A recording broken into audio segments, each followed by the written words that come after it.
Hey guys, everything new on the sun here. I have very short time. I'm running out of space on my card, but I wanted to do a quick run through of my iPad 2 second generation iPad. I waited for this iPad because it has the camera on it. Not that, that's dirt. Has the camera on the unit.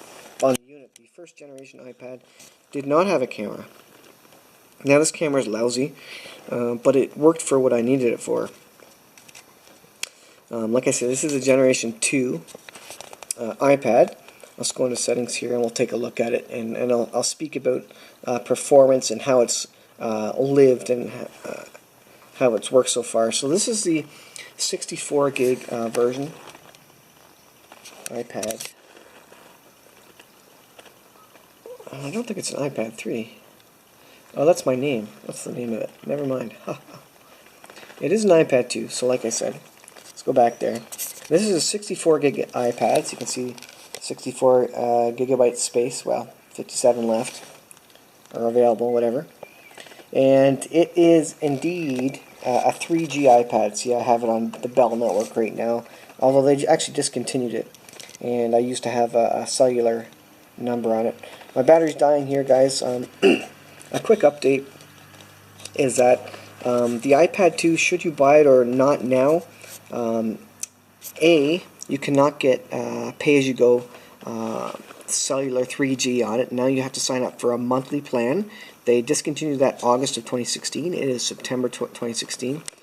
And the performance is getting slow. This is on iOS 7, I think it is. I don't know if it said there. Firmware. Don't know if this will work before my iPad dies.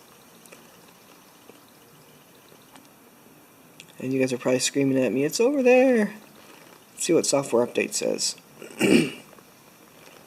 No, I don't want to check for updates.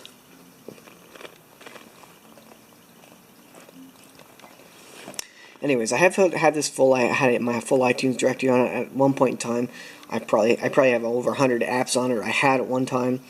I've used it hard. I used the 3G for many pay-as-you-go months over the years. Don't know how many years I've had this for.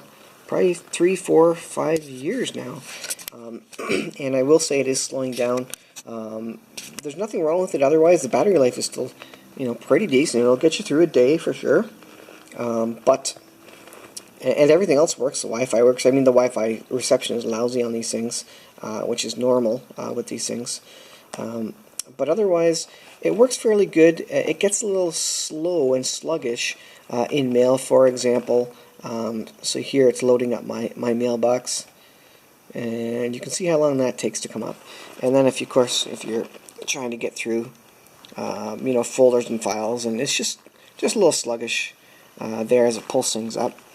And I also find the browser also is really slow. Now, of course, I'm not connected on Wi-Fi, but if you start trying to type something in here, I'm hitting the keyboard right now, and you can see the lag there because it tries to search basically right off the bat, and it gets even slower than this when you have multiple tabs open because it tries to load all the tabs. So as soon as you bring up the browser, and it works. It doesn't crash very often. It does most of what I need it to. I don't have an app that it's too slow for necessarily, but it's certainly not as fast as obviously it felt when I first got it with iOS 5 or 6 or whatever it was. So this is just a review of an iPad 2 or Generation 2 iPad, 64 gig 3G unit after 3, 4, 5. I bought it brand new, by the way. I paid $1,000 for this, and it came brand new. I saved up my pennies for it, and got it. And so yeah, I've had this since new. Like I said, this unit has dropped off the top of a car more than once, 2 times at least, and this case has saved it. Quick look at the case. The case is pretty banged up. It is, I think it's a rocket. Yeah, it's a rocket fish. There you go. So the case has worked really well. You can see some bangs and scrapes. It has been mangled hard. You can see the damage there, the scrapes on the outside, but it has kept it pretty good. It's pretty grungy on the inside. Literally, this is years old. The iPad and the case. So, would I recommend you buy it? I would not recommend you get this one. I would recommend you get, maybe a 4th generation or 5th generation, whatever they're up to now for iPads. This is getting long in the tooth. The speed of it is fairly noticeable when browsing. The rest of it is fairly functional.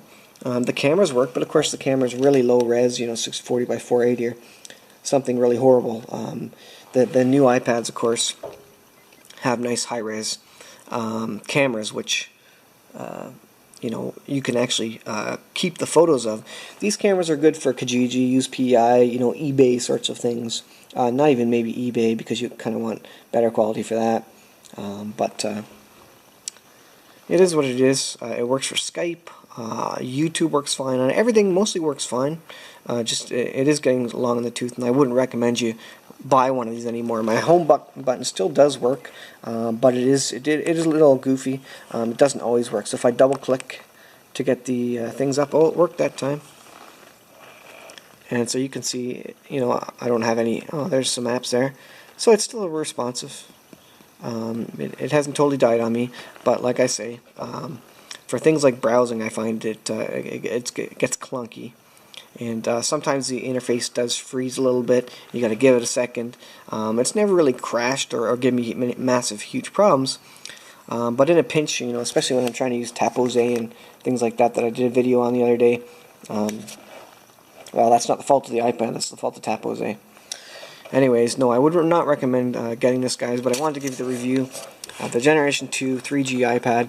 This is a 64 gig version, and it's a great unit. It's just getting too old now, and so that's my review. So maybe my next review will be a nice brand new iPad, but not anytime soon, because I don't have $1,000 to spend on an iPad.